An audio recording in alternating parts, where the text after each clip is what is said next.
Hello, and welcome back to the Zak and Buzz Review. And what are we reviewing today? Okay, so today we have a real cracker. Now, this review has been on the cards for a few months. We have been trialing this product to really get to grips with how it works and what its features include. And now, finally, it's time to do. I have been looking forward to this. I've really been looking forward to this one. So our friends at Nightfox sent us another item. Yes, they did. They did. Very much. Thank you very much, Nightfox, for all your as well keen help. as sending us this item. They also sent us a link, and you get a special discount code if you use the discount code Zak and Buzz, which will pop up on the screen now. So by the time you've watched this review, if you feel this product is for you, take advantage of the discount code. Use the link in the description, use the discount code when you're at checkout, and there you go, discount on this particular item. What is the item? The item. Should I get the item? I think you should. I think you should. Let's get the item. I've been very excited about this particular one. So the item is the Thermal Master DV2 thermal camera. Marketed as the world's first thermal DV, or digital video camera. That's what they marketed it as. And yeah, I'm very interested in this one, and I have been enjoying product testing it over the past bat season, because that's the thing, as you probably already know, but for those of you who don't, we are bat surveyors, and we use loads of different camera equipment. We've used night vision cameras, other thermal cameras and stuff. All the infrared. We've done some reviews on those as well from Nightfox, so go check those out. I also do have other thermal cameras that I use, so it's been really good to compare this to those other thermal cameras. So before we open the box, what I'm going to do is put my Specto specs on. And so we're coming at this review primarily from the perspective of those of you out there that are bat surveyors and how this is going to improve your bat surveying. But there are obviously other aspects you can use this. You know, if you're a naturalist and you like taking photography of wild animals and things, thermal cameras, absolutely, I use them all the time now, and I find that they are great if you need to get out there daytime, nighttime, and find your subject materials. These are so good to locate what your naked eye cannot see. So anyway, let's have a look at the box, because the box has got the specs on it. Okay, so this particular camera has got 3 image processors, which is great news. It goes up to 1,000 meters. Okay, that's 1,000 meter range on it, which is quite a distance. You've got an NTS 85% 5-inch HD touch screen, which is grand. That means that the NTSC 85% is all about the colour representation on the screen to natural and true colours. So the higher the number, the better the colour representation is. 85%, that's really good for the screen. You've got 3 times super resolution on it. You've got 25 MK, which is millikelvin, which is when we're talking about the thermal sensitivity. So the lower the number, the more sensitive it is. So at 25 millikelvins, that is really quite good for this camera. We also have a 10mm focal lens, a 10mm lens with an FO of 0.8, which means that you've got a very wide angle lens, allowing maximum light into the camera for the best possible image. That's the specs bit done. Well, for those that aren't particularly like really ultimately specs orientated, by the end of this packs a punch. Yeah, by the end of this, what's going to really count is exactly what that punch is This like. packs a punch, and considering the price, it does pack an awful lot. Okay, so what is the current price? I think on Nightfox website is £499.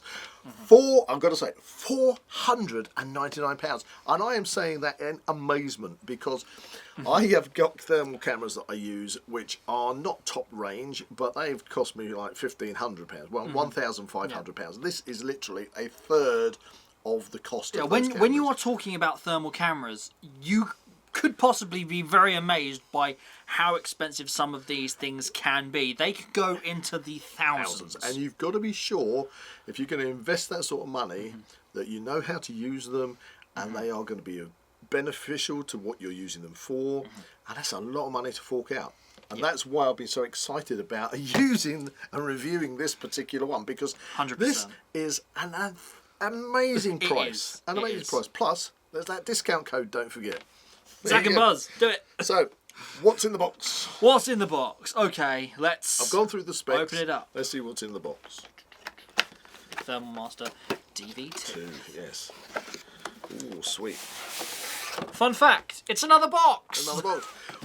But look at this, look. I mean, this is one of those lovely, nice, tough cases. Has a sturdy, hard carry case with handle that you can easily take out on survey, and you're not really going to have to worry about it too much. Exactly, because the other thing is, you know, when you're doing your surveys, we're renowned for the amount of camera gear we take. But you've got your tripods, you've got your infrared lights, you've got obviously your cameras and everything else. Yeah. And so this is adding more to it. Yeah, but also... being with that, it is quite compact and easy to add to the kit without it being too bulky or like over. You're not gonna like. It's not gonna get in the way. No, the weight is a big thing as well, and this is really light. You know, this is really light. So that's the box. What's in the box, Zak? What's in the box? It's funny because it's actually blending in with the table quite well here. I like the colour of it. We like camo around here. Yeah, we like camo. Already guessed. We like to blend in with the. With our environment around us. Going with the zip. Yeah. I'm going to stick my Specto specs back over this. Right, what have we got? So, guys, added foam protection. Shell protector thing. That's good. Okay. Should we go... Looks for the accessories first. Go for the accessories. Okay. Yeah. So we've got a nice little zip compartment. Got a nice accessory pouch compartment here on the top, on the lid. There's plenty of room in that. You could add stuff to that if you wanted 100%, 100%. So... if I actually refer to the box, you will notice that there is like a laser rangefinder accessory for this. However, that does not come as with standard. This. You have to purchase that separately. Yeah, it's a separate purchase. Separate purchase. And there is a tactical rail that we will get to. To be honest with you, while you're having a look in there, just another note on the rangefinder. The rangefinders, I've got rangefinders on my quick starter guide. Rangefinders on my other thermal cameras, and they can be very good. But I think overall, Nightfox promotion. Overall, with the rangefinders, they're specifically handy if you are hunting, so you know the distance between you and your prey. But we're not hunting because we don't do that. No. So the rangefinder is not necessarily required. USB-C cable for charging, and for connecting it to your computer. Yes. So that's nice, especially if you are out there in the field and you just want to hook it up. We have carry strap. So this would be if you were basically carrying this over your shoulder. Over your shoulder. You're on a hike, a walk. You're doing whatever. You could basically just hang this. Yeah, but I've got to say you haven't even taken that out there. I haven't. I haven't found the need to. We've been using this all season, and you haven't unpacked that. And there's a very good reason why, which we'll get to when we actually look at the camera. Okay. Toolkit. Toolkit. This is basically an Allen key set and some screws for the tactical rail part of this. Okay, it's a tactical rail. Which can be attached to the main camera.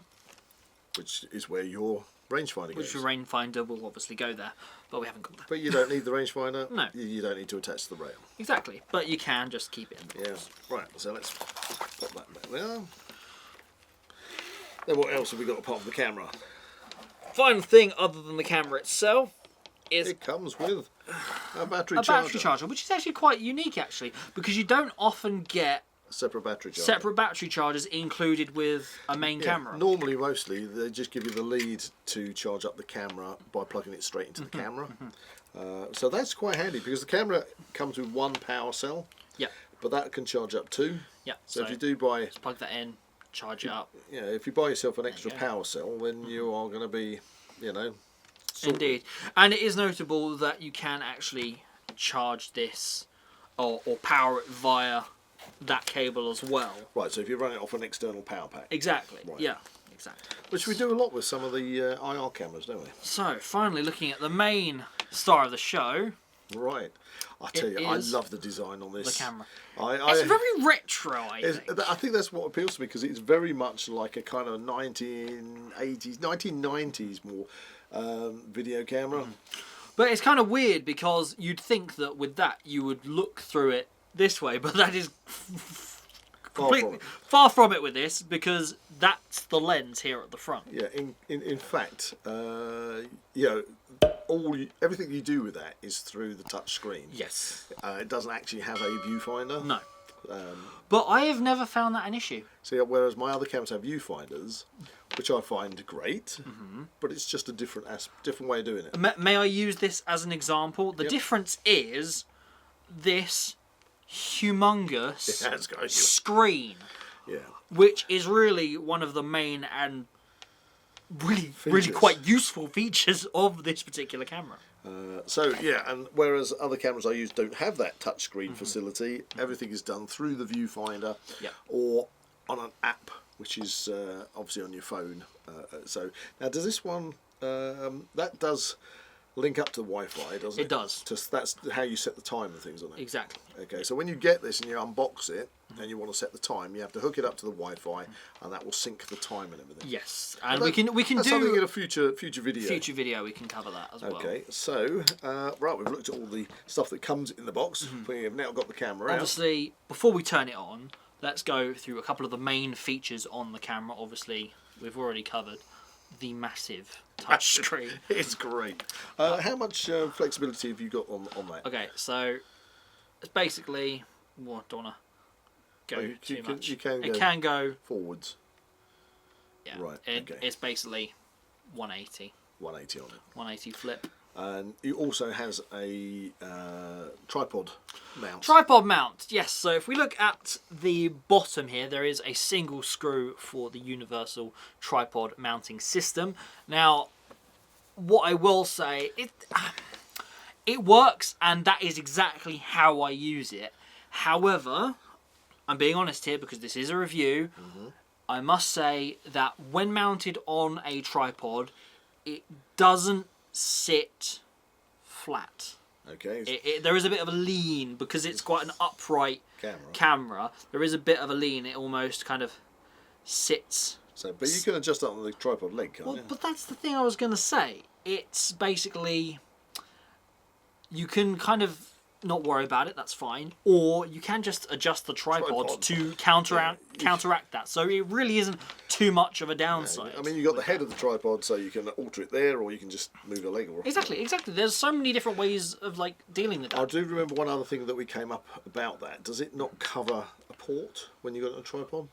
So, that's the thing. You can charge this via an external battery source whilst you're using it. However, if you were having this on a tripod, you wouldn't be able to do that because the actual port itself is covered by the tripod tube. Is here on the bottom, just under the battery compartment, and would basically be interfered with if it's on a tripod. Yeah. So there you go. Battery compartment. Battery compartment. Okay. Just fold that out of the way. Battery compartment in the handle. Big, solid. It's got a door on it. Little door. The massive battery. That's where your battery cell goes. Inside there, and there is actually a small little micro SD card compartment in here, which you can use to expand, obviously, the memory. And what is the memory on it? So the internal memory on this particular article has been 32 gigabytes. On roughly how much video? Well, okay, two aspects you've brought up now, Zak. Yeah. One, how much video have you managed to do on the one internal memory? Okay. So hours-wise? Right, hours-wise. So definitely on a blank, completely nothing on it, it basically covers, I'd say, certainly 2, maybe more surveys. So that would be, I don't know, 3, 4, maybe 5 hours. Maybe 5 hours max video? Yeah. Okay. Yeah. But let's face it, when we're doing survey work, you're going to download that video anyway. You're not going to keep doing that. And again, if you have my next question was going to be the battery length. The battery length. Yeah, it seems to work for about 2 surveys, I think. So again, about 5. Yeah, kind of 5 to 6 hours. Yeah, and we'll get to it when it turns on, but it does have a little indicator on how long the battery life is on a couple of lights on the top, just above this silver logo. That logo doesn't actually do anything. It just looks like a big silver button, but it doesn't do anything. I thought it was something. It just looks cool. It looks cool. So anyway, I think without further ado, Yeah. I think we should take a closer look at the camera itself. Ooh, this is going to be exciting. So let's take a closer look at the camera itself. Now, before I actually turn this on, I'm going to show you the lens of the camera, and there's a good reason why there's actually a cover on this, and that is because this is actually a very sensitive lens, especially to heat sources when it is actually on. So that's just to show you basically what that looks like, and it does have a focusing ring here, so it's good to note that this is actually a manual focus camera. So yeah, of course you just adjust that. The second one doesn't do anything, it's literally just the front one, and you can adjust that to focus onto your subject at any point during obviously your recording. So if I now put the cap of the camera back on, I will now be able to turn it on. We have to be very careful of the thermal sensor. That's basically what it is. It's to protect the thermal sensor, because if it is like directed at a heat source, and we've got a lot of lights in the studio. A lot of lights, a lot of camera equipment stuff. If it gets too bright, it could actually damage the sensor, and that is something that we definitely do not want to do. Am I right in saying, Zach, it does come up with a warning if that's to happen? It does come up with a warning, and it will tell you. It'll tell you. It Stop doesn't doing like that. it. Okay, so let's unflip the screen. Let's actually turn this around now. So fingers crossed this works. I'm not entirely sure why that's got some stuff on the screen. Marks. That's Finger because marks. we've been using it. We've been using it. That's fair. the point. That's fair. Let's try and get this out of the direction of the lights. So this camera has 3 buttons, 1 on the front, 2 on the back. This big red one is the on button, as you can see by the universal power symbol. Yay! Big reveal there. So you just hold that down. There you go. You have Look at that. You have a very grand... Look at that. That is awesome. Turn on. That is definitely... That is like... over dramatic. We're in deep space. Deep space with an eye. With an eye. We're going down the what was it called? The almost like Doctor Who then, isn't it? Well, it needs the theme tune. Well, actually, talking about sound, that is one of the things that this camera doesn't do, and that is capture sound. Oh, right. So there's no sound on the video. So there's no sound on the video on this particular camera, because there's no microphone to pick it up. To be honest with you, I mean, I do have sound on my thermal cameras, but how often do I use it? Oh, not really. Well, yeah, exactly. Anyway, so it's now on, but it's not showing you a picture because you've got the lens I've got the cap on it, to protect the sensor. So if you actually notice here, up here we have the lights to indicate the actual power of how much juice it's got in it, and it's almost fully charged, so it'll be good for hours. Excellent. So what other buttons before we get to the menu system? So, okay, if we look down here, this is the date and time that we also talked about. And basically this side of the screen here is all of your different options. Now, there is an option to have the other buttons, which will be continued on the next screen. There, boink. So that goes down to all your recording settings and things. There is an option to have that on this side of the screen as well, so you can have all the functions available at any time, at the same time, which is quite honestly what I prefer to do. Okay. So we can look at that maybe in a future video if people would find that interesting. But the main features of this, of course, are the different viewing modes. So to change the viewing mode, you have two different options. One, you can cycle through them by using these 2 buttons here. So you'll see that will change. Right. So this is the color palette. Different color palettes, yes. Okay. Now, obviously, you can cycle back and forth by alternating between these 2 buttons on the back of the camera. It obviously doesn't look very grand at this particular moment. I was going to say, we're facing away from the lights. Do you think it's worth just popping the lens cap off? Honestly, at this point, no. Okay. We've got some lovely footage that we can show you, we're going to do that but next. this is basically to give you an idea of what it looks like and how to actually use the different modes. So if we actually start off at the top, you actually have the names of them. Which I have. The top one is Super Bird mode. Super Bird mode, followed by Blackbird mode. Yep. Followed by White Hot mode. Yep. Followed by Black Hot mode. Yep. Followed by Red Hot mode. Yep. Followed by Iron Red mode. Yep. And Night Vision mode. Now, I must say, night vision mode basically is primarily black, and it will show the things up in green. Yeah, a lot of people call it Hulk mode. Hulk mode. They do, I know. People do that. But my preferred one, I think it's called Iron Red mode, which is this kind of... It's the Predator style. Very Predator style thermal vision mode. I think it's the most widely applicable, and it's good to use that, especially when batting. Yeah. I think. My favourite is, on my cameras that I use, is the black hot mode. But, you know, it's horses for courses. We'll have a look at some footage shortly. So what other button features has it got? And of course you can actually change those viewing modes by literally tapping on the screen as well. If I just tap there. Nice bright light. Yeah, it's a bit difficult to use this back to front, but you can see all the different options there, and I can change between those at will. So can you change those options while the camera's recording? Yes. Right, so you can actually, while you're recording, you can cycle through and say, for this particular subject, I like it like this, job done. Good. Exactly. Excellent. Okay, so if we look at the other options on here, we have this, which I believe, so you see that little jumping around thing jumping around, that is basically a thermal tracking feature. Right, so it will track the hottest. It will track the hottest portion of the actual recording at any given time, which can be turned on and off via the pressing of that button, or by holding down the front button, which if I just spin it round, you'll be able to see a laser. If I just press it once, there you go. There's the laser, which you can follow around. Now, doing bat surveys, we do not beam lasers at things. No. Okay, but what I will say when it comes to the laser pointer, do you want to bring the camera back into shot? Okay. The thing with the laser pointer, I find that handy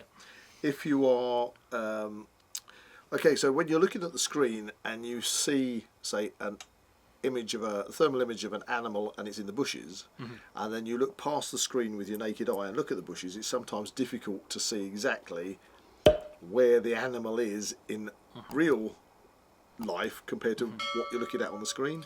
So that's when the laser pointer comes in handy, because you can beam it, then you can look and say, right, I see exactly where it's hiding, and that can be very handy if you are tracking wildlife. So obviously you can see now that the laser pointer is activated.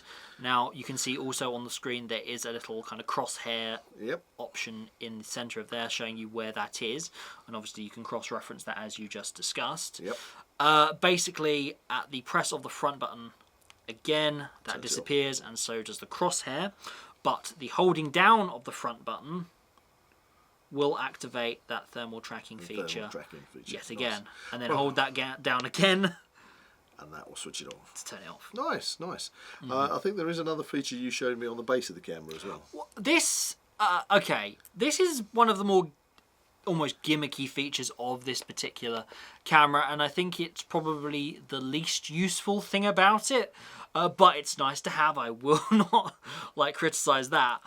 Basically, by holding down this particular button, it will activate. Is that activated? Yes, it activates a walking light, so you can see where you're walking. Feet are going in the dark. Yes. While you're using the camera. Yeah. However, of course, again we come into the issue of the actual screw. So if I just turn that off by holding that button down again, so if you've got it will be in the way if you're using a tripod. Then that's not usable. Exactly. Now, further on this, we have this kind of. It's hard to really describe what this does, but I would say it's an image enhancer. From practice, it's actually more of an image enhancer. So that is actually quite situational, and it really depends on the subject you're looking at. Yeah, exactly. What subject, what the light levels are like, everything else. So next we have the crosshairs again, but that is basically without the laser. But you can activate that and actually change that by kind of cycling through different looks and colours on the screen. But again, I'm not really overly fond of the crosshairs on the screen because I like to see my image. The next part here, it will ask about Bluetooth connections and things.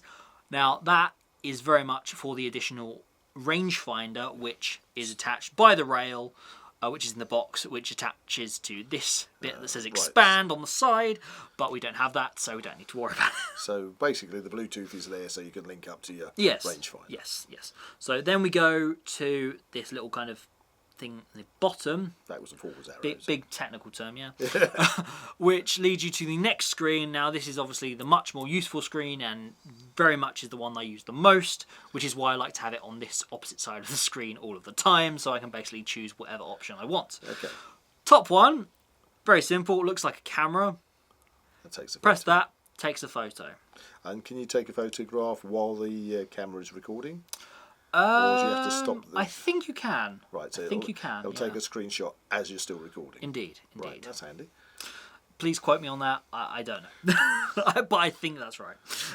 Next, we have the actual film camera. So guess what that is? Well, that's how you record. That's how you record, and it'll basically pop up with it's got your recording a recording dot there, which we can see on all the cameras we're currently using to record this particular portion of video. Question, when you are recording, yep. do you also get the facility on screen of having the data on your video? The data. So you're recording the video, you get the information data down here with all the dates and times. That is shown on your video. That is shown on the video. Really crucial. That's crucial, but that does not appear on the photos. So, I mean, let's check the capacity of whether or not we can record and take a photo at the same time, because why not? There you go. You can. Job done. Question answered. Question answered. We have it right in our hands, so there you go. It's so easy. I love this touch screen. It's amazing. Next, quite colourful image. It is the gallery, so we can then look at all the different pieces of stuff we have recorded. Let's press it. Have you got anything that's actually on the memory? Not on the. I've cleared it. It's clear at the moment. Okay, so but we can show some video. You're looking at the inside of the camera lens cover. Okay. And obviously, in that there is the option to delete recordings as well. So you can really go through that. Mm-hmm. So if we select that. Oh, there's on the bottom of the screen. There's I can see. It's the. Oh, there is. Oh, there you go. There you go. Oh, you can pump. You can. Ooh. Let's go back to the. Go back to that. Go back to the menu. There you go. Cycle up. Just at random. Hit the play button. There you go. So we're looking at the side of a building there. Yep. It's like corrugated roof. That gives you a better idea of what the image actually looks like. Obviously, nothing's happening there, but you can see some of the final details in there. And then, of course, select. You can select all and then delete them as applicable. Go back now. Is it easy enough to transfer onto your laptop? Very much so. You just connect the USB-C cable into the port, and you can basically turn this on and basically take them straight off. Oh, easy peasy. So other than that, we have a calibration setting, so that just calibrates the sensor and everything that you can press it if you feel it needs it. It will do it incrementally, but that's just normally using thermal cameras. My thermal camera it has a little click on it every so often because that's the thermal sensor recalibrating. Well, yeah. If you just listen, there you go. And then the final option is the cog. So that's usually your tools. Oh, that's the settings there. So that tells you all about the device and checking for updates and things and bits and pieces. That's all about connecting to the Wi-Fi. We have the video stream, which is basically if you wanted to connect it to like an external phone or something. But I mean, if you actually get, say, one of the phones we've actually got off to the side there, if you want to use it as an example. Yeah. Okay. Like, to be fair, why not just use the screen? There isn't much of a difference between the two screens there. Two screen sizes. I suppose it's handy though if you were sitting. I mean, again with the thermal cameras I use, I can stream to the app on my camera, on my phone, shall I say, so that I can have the camera, 100 yards away from me and still see what's on it, so I can monitor it. So yeah, it's got its uses. So now if we go to the settings, if I just scroll here, you've obviously got the language settings. Now obviously I have mentioned it once or twice already, we have the option for position of the features bar. Ooh, currently it's set to one side, but I like to have it set to Both sides. Both sides, so two-sided. Okay, well, so we'll be able to see that once we come out of this. And obviously a couple more bits and pieces all the way down here. If you want us to go in them in any great detail, there's a factory reset as well, then we can do in further videos. Exactly. Especially if you have any kind of techie questions regarding bits and pieces that are a bit more specific. Exactly. Laser range finding, it's all to do with that, how often that refreshes and things, but we don't do that because we haven't got the laser rangefinder, so you don't really have to worry. Need it. So if we go back now, I can look, see. you got it, the little icons on either side. Those arrows at the bottom that are a bit fiddly have disappeared, and basically you have full reign of all the different options to basically use the camera as you please. Excellent. There we are. So anyway, time I would imagine to turn this off, and let's take a look at the proof is in the pudding. Let's take a look at some of the footage. Okay, so we have what looks to me as a very nice, clean barn void. Okay, so that is definitely a nice old barn you got there. So what can you tell me about this then, Zak? Well, we've got the date and time in the bottom That's left-hand corner. That's not the only thing that came in from the bottom. that, unless I'm mistaken, was a brown long-eared, and you can see where it's got on roosted on that, or perched itself from that beam. That's quite a long way away, and you can really see that thermal. Yeah, you can easily make that out, which is really nice in that footage. Yeah, which if you just went in there with a infrared, you might be able to spot that, but the thermal really did highlight it. And moving on, we have I actually remember this because this was taken in a disused railway tunnel, and they're common pips that are foraging around in there. And that's a good shot because you can see one end of the tunnel on one side, in the distance, and that was the point of interest, that real hot spot on the wall. Because as you swing round, if I remember rightly, you should get a quick glimpse. There's a really bright that's spot. That's where we got in. Now I was down there with my thermal camera, and I was telling you that there was a hot spot up on your right hand side on the wall, which this was pitch black. I mean, you would not have seen that hot spot with with a standard infrared camera. You've got closer to it there. Yeah. And wow, that is really on fire. Whoa! And there's a bat. There's a bat that's just launched itself out the roost, and there's the roost. Now that's in a crack in the wall that the infrared would never have picked up. Exactly. That's why the thermal cameras are so useful. Yeah, I mean the thing is, I don't think the thermal camera. We've moved on to these are obviously deer, red deer, funnily enough, if I recall. You can see a car moving in the background. Well, this is iron red mode currently. Red mode. Oh, you go through the modes. So switch to red hot mode. And I remember parking up at the side of the road, and again, this was out in the countryside. There was no lights. And we're on to black hot mode. Black hot. I do like black hot mode. That's what I tend to use a lot of. That's really good. I mean, it literally looks like daylight. And then what we got next? Fun fact: white hot mode. White hot mode. So all the So basically, what you're saying is the hottest points are coming up white. Previously, obviously, black hot. It's black. Now we've got black bird mode. Black bird mode. Okay. Interesting. And super bird mode. Super bird mode. So you got a lot to choose from. And then finally we have night vision mode. Or Hulk mode, as I like to call it. Yeah, you can see where the detail actually is kind of so lost. You've gone back. Is that the iron hot? Yeah. Yeah, I can see why you'd like the iron hot. Iron red. Iron red, and then this. I remember this. This was a close up on a swan, which again, that was just we could hear it, couldn't see it in the dark. Fun fact: we have a thermal camera, so now we can. Now we can, and his foot's come out. That's quite funny. I like the fact that this camera is so sensitive; it's picking up the insects that are flying around. But you can really see the detail on that swan, and that was probably what I think you zoomed in on it, so it was probably about 20 feet away when you were recording this. That's brilliant. But you can immediately tell what that is, can't you? Definitely. So there was one feature there, Buzz, that you actually hinted at during that sequence where we were looking at the footage, yes. which was the zoom. So the zoom function. What I will say is that there is a pinch zoom on this particular camera with the touch screen. What, so just like you use on your mobile phone? Honestly, Literally very similar. Very similar. Now, currently, that is quite hard to actually kind of demonstrate in this kind of review in the current setup we have.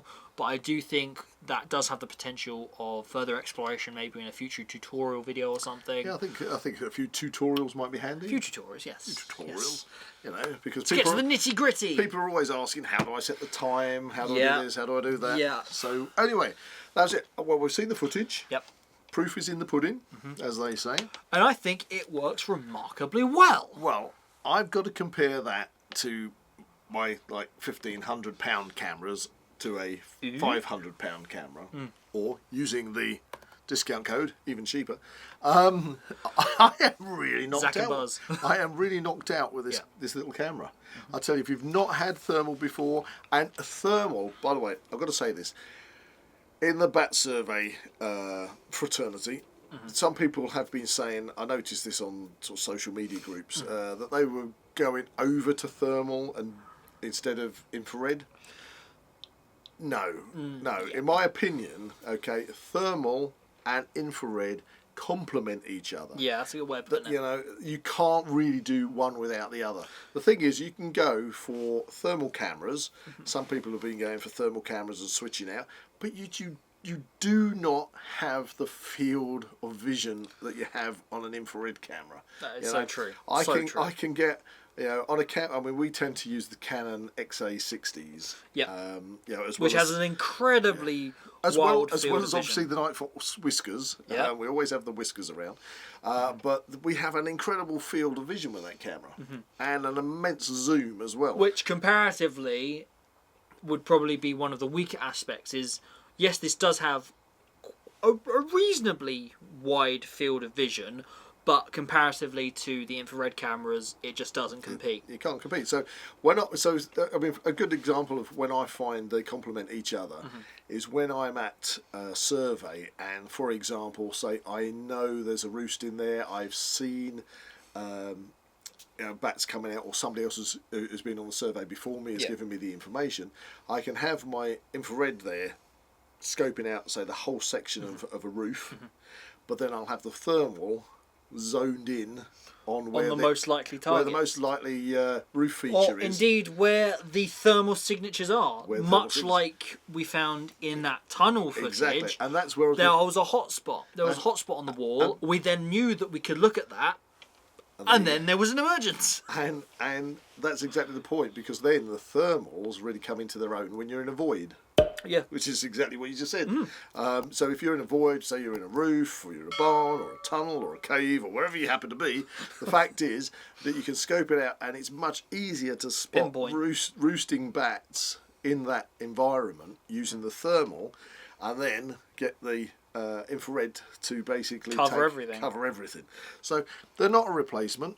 They are an addition, and a wonderful addition to your kit. And I've got to say, since that we've had the whole of this season with you predominantly using that, me using my more expensive ones, I think this is punching above its weight. It is, honestly, this is quite a breathtaking piece of equipment that I think is vital and somewhat like incredibly necessary now. Becoming more and more necessary. Yeah, especially considering the ever-changing. Yeah, I mean, you think about it. I mean, when we've done tree surveys, you're doing a tree survey. You're trying to use a tree survey when you're using an infrared camera, and you've got all the foliage and everything on that tree.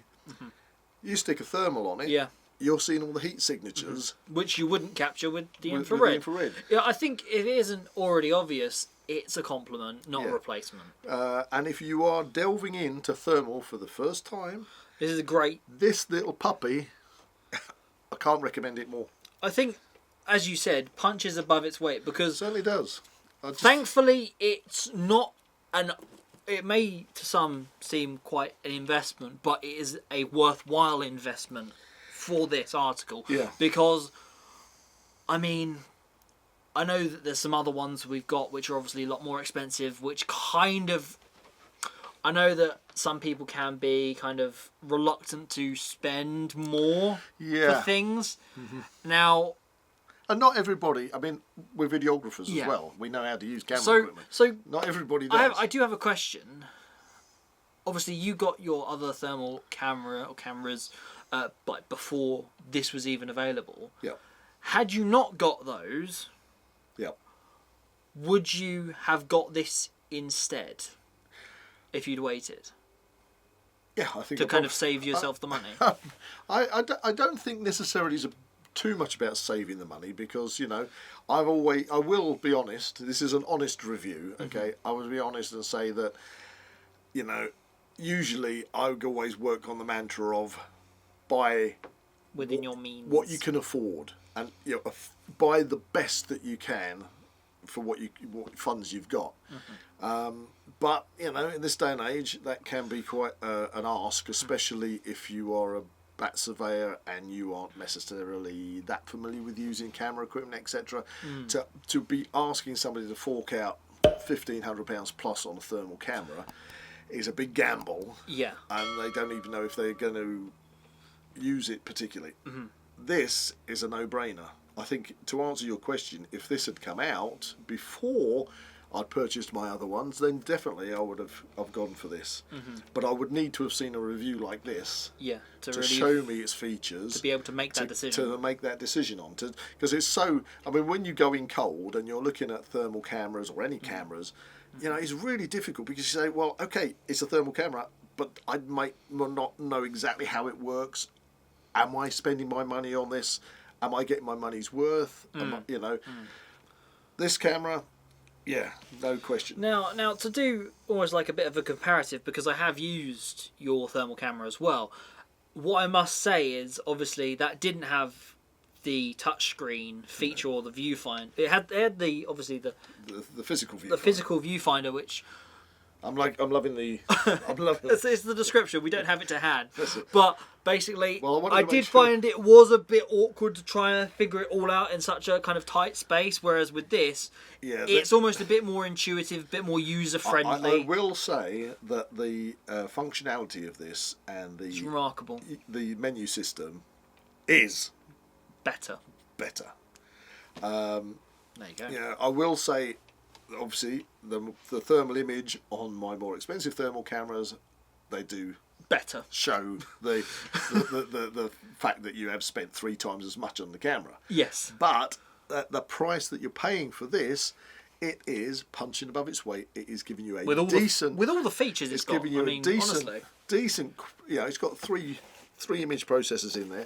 It's giving you a decent image. You are seeing the distances. You are seeing those things that you need. Spots, yeah. You are seeing what you need. It covers all the points that one would require in a survey situation or whatever.